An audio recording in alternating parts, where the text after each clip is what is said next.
Well, good morning, guys. If you caught yesterday's video, in which I was ranking the elite specializations, I mentioned there was a blog post on the official website about strike missions. It came out just a couple of days ago, and I actually think it's a really important post that highlights more details on something I value very, very sincerely for End of Dragons, and that's the idea that they might finally find their feet with difficult endgame.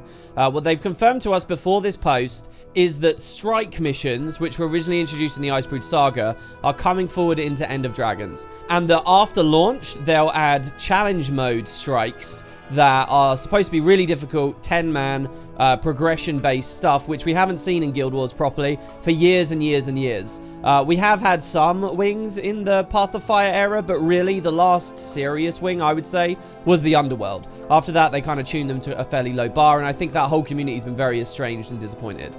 So this is a big thing for End of Dragons. It doesn't mean on launch it'll be a big thing, but it means in the months following launch, hopefully there'll be something for an area of the player base that hasn't had anything for ages. Now, just before I read this, let's be clear. Strike missions do already exist. They came in with the Icebrood Saga, as I said, but the strike missions there were all really easy. And the promise of End of Dragons is that there will be more challenging ones, like actual strike missions. There's maybe 2 decent-ish strike missions in the Icebrood Saga. That's the Whisper of Jormag and that's the Bone Skinner. And even those are, you can complete near instantly if you're with experienced players. So I know what you're all wondering, why are they doing strike missions instead of raids? Well, I think it's because strike missions, despite the tuning of all the Icebrood Saga ones and the lack of confidence the studio clearly had in them, they're kind of hidden from you as you play through the campaign. Despite that tuning, it's actually a really smart format and a better format than raids. Raids package like whole adventures and long stories and entire new maps and like dialogue sections that people don't generally care about. If you're into the boss fights and so on, really you want to load in and you want to fight the boss. You don't want to mess around on LFG so that someone can open it up at the right encounter for you. And you're not paying attention to the story on like the 2nd or 3rd run. I mean, maybe us super enthusiasts do a bit, but eventually all that stuff kind of melts away, and raids really are a bit of an inefficient format. They're doing 2 very opposite things. Strike missions, even the really crappily tuned ones through the Icebrood Saga, if you guys ever had a phase where you played them all, as I did, I kind of grinded them for ages and ages, making sure I could get all the rewards from them, you actually find when they're in that super bite-sized format, they're really kind of addicting, and they're great places to just go and flex and play different builds. Like if I have an itch to play Guild Wars 2, and I just want to be a support for a little while, strike missions were a really easy way for me to pick a support and just kind of jump in and enjoy myself without like massive amounts of preamble and stuff. So when they announced strikes as the thing, rather than using the term raid as the thing for End of Dragons, I actually saw that as a really positive thing. And there's precedent in other MMOs that strike-style systems do well too. The last piece of the puzzle is, will they do them difficult enough? So there you go, that's kind of the opener to this. And then this week we get this blog post. It's by Cameron Rich, who, if you guys remember, there was that amazing Deeg interview. Go to YouTube, type Cameron Rich Deeg. You can listen to his interview. He did some of the best endgame PvE content you guys have played. He did stuff like the Nightmare Fractal CM and so on. In fact, he did the whole Nightmare Fractal. The guy's a genius, and just reading that it's from him gives me a lot of confidence they'll do something fun with strikes, really. Let's see what they got. Hi all, I'm Cameron Rich, lead for the Encounters design team here at ArenaNet. The Encounters team is responsible for the PvE encounter experiences in Guild Wars 2, including designing and balancing all our new creatures, our armies, our bosses, and instant content. So I guess, by the way, guys, he's doing a lot more than just strikes and the difficult strikes. That sounds to me like even the story instances as they go through the main campaign and whatnot. You remember on the original announcement of the End of Dragons stuff too, they said that creatures in this X-Pack will scale differently. If it's a veteran, it gets new abilities. If it's a champion, it gets more elite, and so on and so on. So I guess all of that's baked in there too. And I wonder how much the new strikes will kind of leverage that idea.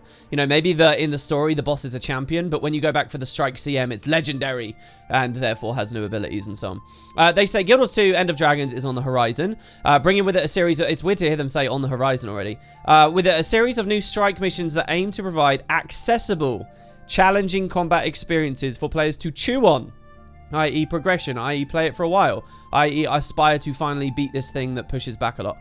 Since this content was first revealed during the expansion announcement, we've been listening to all your comments, your questions, your concerns regarding strike missions and endgame PvE as a whole. So today we'll share our vision for strike missions as a game mode and provide a deeper look at what you can expect in End of Dragons in February, including a look at both difficulty modes and changes to the reward structure. So let's jump in.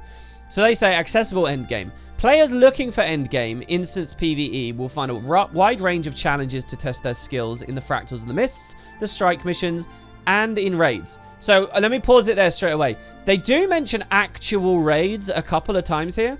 So I don't know whether I get the sense that they've dropped actual raids in favor of strike missions or not. I would have thought that this blog post would illustrate that very clearly. But really, I think it's just like moved the goalpost a bit and it's sort of denying to say yet. Now, I'm going to say something here that if you're really hung up on the Icebrood Saga strike missions and their tuning, you're not going to believe and you're going to be angry about. But I really don't believe the game needs full-on raids if they move to the strike mission format. If the strike missions are as fun and interesting and worthwhile to prog on as like Doom CM, for example, the gold standard for people looking for that gameplay, if the strike missions are that, which they totally can be, the idea of a strike mission versus a raid is just separating the arena into a smaller instance, basically, right? If they can do that, why do we still need to support full-blown raids? Just make the new strike mission lobby, not the Eye of the North, make it the aerodrome. And obviously, you don't have to delete the old raids. They can stay in the game as they are, but they would essentially just sort of fade as time goes by. I mean, they've got pretty good rewards considering the legendary armor and stuff, but really, they can go all strikes forevermore.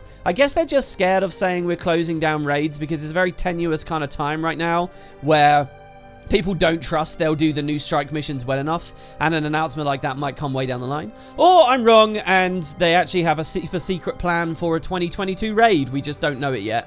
They're possibly trying to keep the door open for themselves. But, you know, with a post like this, where they're trying to illustrate their vision and lay things out, I kind of wanted that candor, and I'm not seeing it in the post. But anyway, there you go. The word raid does appear, at least. Getting started in this world of challenging group content can be daunting, especially if you're looking to climb the difficulty ladder and take on the toughest encounters the game has to offer. So where do you start?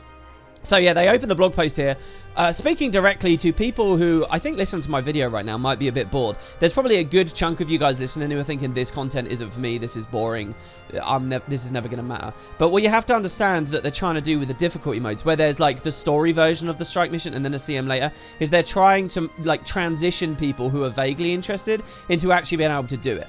And there's a lot of impediments to that when it's 10-man, when there's kill-proof issues, when you don't understand builds and so on. There's a lot of that, but maybe strike missions can deal with it. So they open up by talking about that.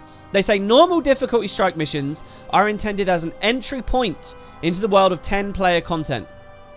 These instances are designed to be something you can tackle alongside both close friends and new allies, read pugs, pitting you and 9 others against jazzed up, remixed versions of epic, exciting bosses from the Guild Wars 2 End of Dragons story.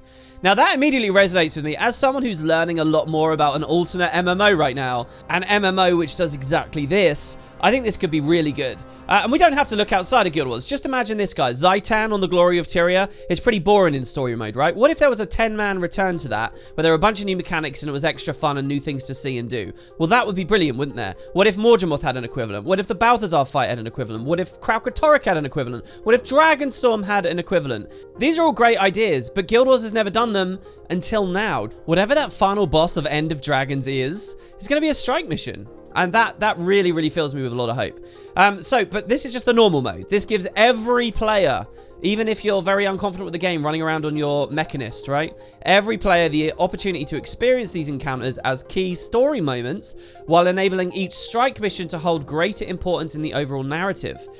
So it's not just like a random bone skinner you're fighting. It's not just a random defense event or something. It's a big part of the story. And again, that's efficient, I think.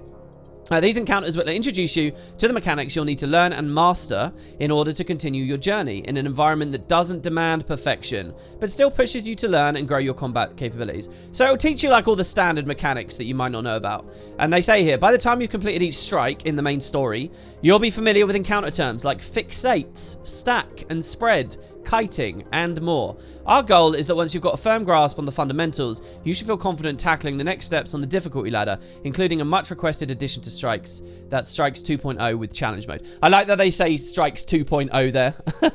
Like they're really trying to instill in this idea that it's a new iteration. So just going back to this idea of stack and spread, kiting, fixate, I actually have a new sympathy for people who struggle with that stuff at the moment, because while I've been playing Final Fantasy and I've been getting into their endgame stuff, I noticed there's a bunch of like weird icons, like they'll put a green icon on my head, or they'll put an arrow somewhere, or they'll put cascading ripples on the ground.